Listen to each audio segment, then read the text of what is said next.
बिस्मिल्लाहिर्रहमानिर्रहीम। अस्सलाम वालेकुम वरहमतुल्लाह। तूर सीना मिस्र में मौजूद एक पहाड़ी सिलसिले का नाम है जिसका जिक्र कुरान मजीद और तौरात में आया है। तूर सीना में मुख्तलिफ वाक़यात रूनुमा हुए हैं जिनमें हज़रत मूसा का अल्लाह ताला से हम कलाम होना, 40 दिन का मिकात, बनी इसराइल के 70 लोगों के साथ मिकात पर जाना और हज़रत मूसा अलैहिस्सलाम की वफ़ात शामिल हैं। पैगम्बर अकरम सल्लल्लाहु अलैहि वसल्लम ने तूर सीना के तकद्दुस की इल्लत के मवारिद में से एक हज़रत मूसा अलैहिस्सलाम का वहाँ पर अल्लाह से हम कलाम होने को करार दिया है। तूर सीना सहराए सीना के जुनूब में वाक़े है, जबकि सहराए सीना मिस्र के शुमाल मशरिक में फ़लस्तीन, उर्दन और सऊदी अरब के बॉर्डर पर वाक़े है।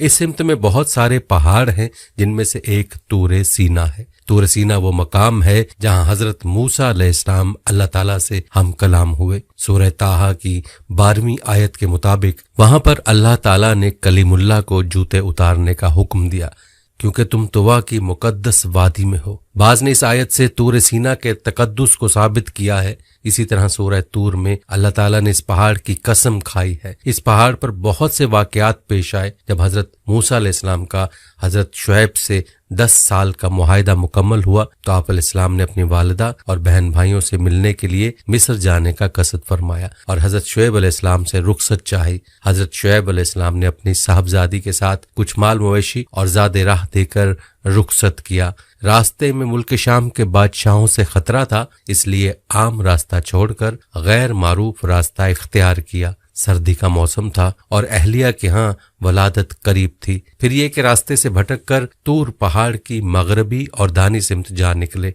अंधेरी रात थी और बर्फानी सर्दी। इस हाल में अहलिया को दर्द ज़ह शुरू हो गया। हजरत मूसा अलैहिस्सलाम ने सर्दी से बचाव के लिए पत्थर से आग जलाना चाही, लेकिन पत्थरों के रगड़ने से आग रोशन ना हो सकी। परेशानी के आलम में इधर उधर नजरें दौड़ाई तो दूर कोहे तूर पर आग नजर आई।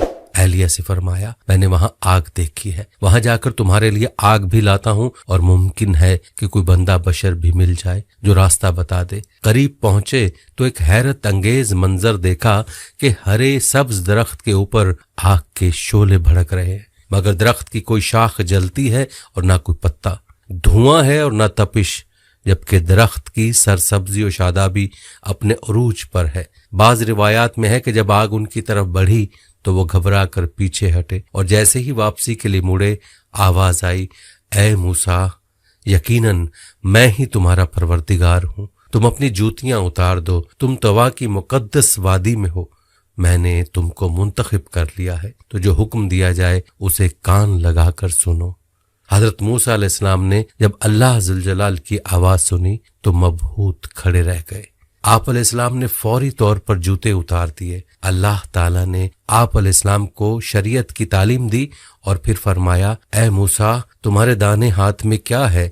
उन्होंने कहा कि ये मेरी लाठी है, इससे मैं टेक लगाता हूँ, बकरियों के लिए पत्ते झाड़ता हूँ, इसमें मेरे लिए और भी कई फायदे हैं। अल्लाह ताला ने फरमाया, मूसा, इसे अपने हाथ से नीचे फेंक दो।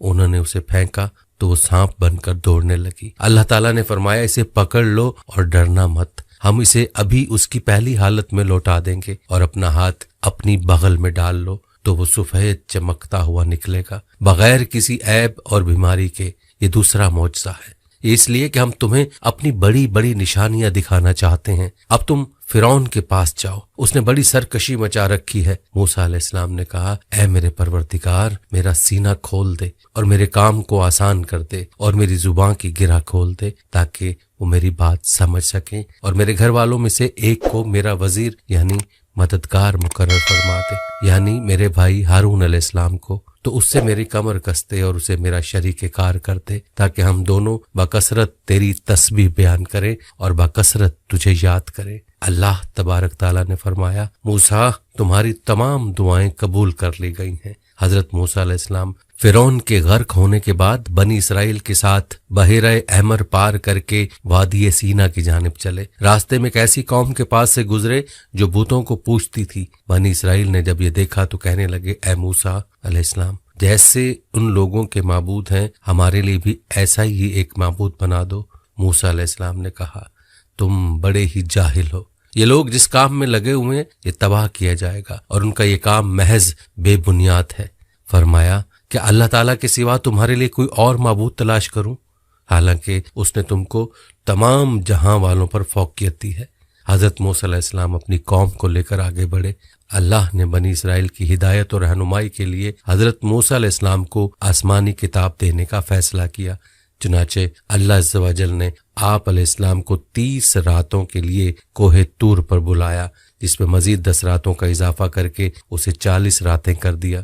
حضرت موسیٰ علیہ السلام نے کوہ طور پر جانے سے قبل اپنے بھائی حضرت ہارون علیہ السلام کو اپنا جانشین مقرر کیا۔ حضرت ہارون علیہ السلام بھائی بھی تھے اور نبی بھی۔ حضرت موسیٰ علیہ السلام وقت مقررہ پر کوہ طور پہنچے اور پروردگار سے ہم کلام ہوئے تو کہنے لگے، اے میرے پروردگار، مجھے اپنا جلوہ دکھا دیجیے، میں آپ کو ایک نظر دیکھ لوں۔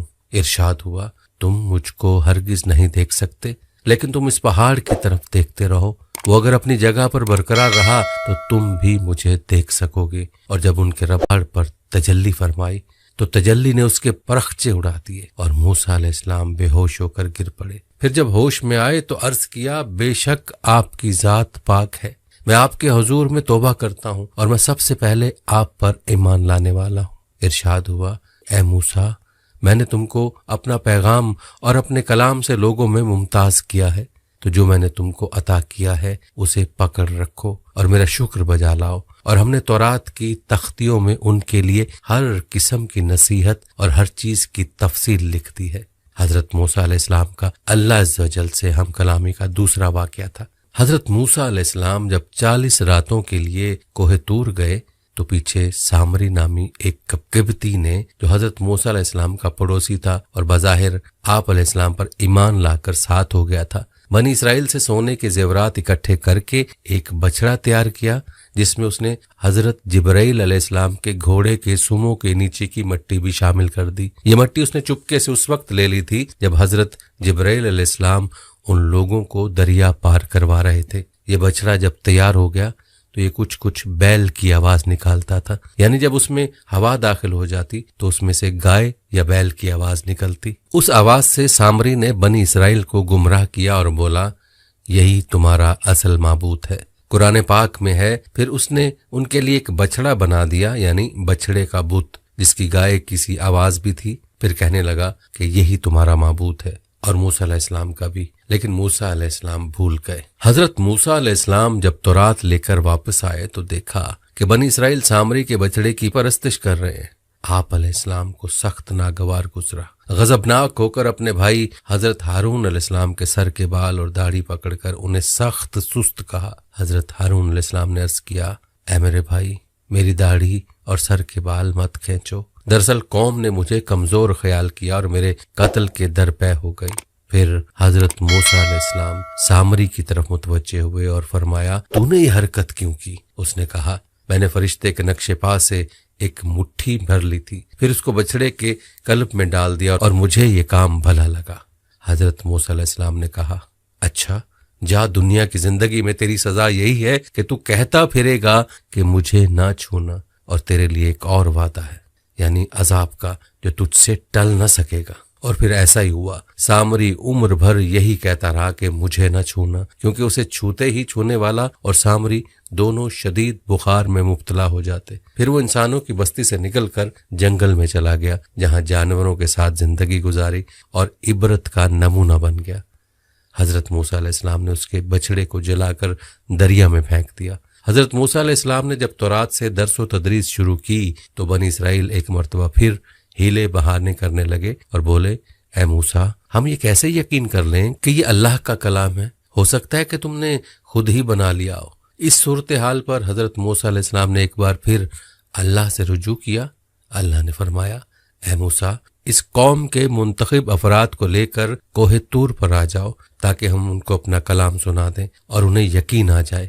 حضرت موسیٰ علیہ السلام نے ان میں سے 70 سرکردہ افراد چنے اور انہیں کوہ طور پر لے گئے، اور جب اپنے کانوں سے اللہ کا کلام سن لیا تو بولے، جب تک ہم اللہ کو خود سے نہ دیکھ لیں کیسے یقین کر لیں؟ ان کی اس ہٹ دھرمی اور سرکشی پر کوہ طور लरज उठा और ऊपर से शदीद बिजली कड़की, जिसकी दहशत से ये सब बज़ाहिर मुर्दा होकर गिर पड़े। हजरत मूसा अलैहिस्सलाम ने अल्लाह जल्ला शानो से दुआ की, इस पर अल्लाह ने उन सब को दोबारा खड़ा कर दिया। फिर ये सब गिड़गिड़ा कर तौबा इस्तग़फ़ार करने लगे। अल्लाह ताला ने उनकी दुआ कबूल कर ली। ये लोग कौम के पास वापस आए और तौहीद और हजरत मूसा अलैहिस्सलाम की रसालत की गवाही दी, मगर कुछ दिन ही गुजरे थे कि हस्बे आदत फिर शिर्क में मुब्तला हो गए। इस मर्तबा अल्लाह ताला ने उनके सरों पर कोहे तूर को मुअल्लक फरमा दिया। कुरान पाक में इरशाद है, और जब हमने तुमसे वादा लिया और तुम पर तूर पहाड़ ला खड़ा कर दिया और हुक्म दिया कि जो किताब हमने तुमको दी है उसको मजबूती से पकड़े रहो। बनी इसराइल अपने सरों पर कोहे तूर को देखकर बहुत ज्यादा खौफजदा हो गए कि कहीं इस बड़े पहाड़ के नीचे दब कर खत्म न हो जाएं। चुनाचे वो सजदे में गिरकर तौबा इस्तग़फ़ार करने लगे। पर फिर हजरत मूसा अलैहिस्सलाम की दरख्वास्त पर अल्लाह ने एक बार फिर उन्हें माफ कर दिया। ये था कोहे तूर का किस्सा और बनी इसराइल की नाफरमानियों के वाक़यात कि कैसे अल्लाह रब्बुल इज़्ज़त ने उन पर बेशुमार इनाम फरमाए, लेकिन वो फिर भी सरकशी की रविश पर बरकरार रहे। अल्लाह रब्बुल इज़्ज़त हमें भी अपनी नाफरमानियों से बचाए और सब्र व शुक्र वाली जिंदगी अता फरमाए। आमीन। अस्सलाम वालेकुम व रहमतुल्लाह।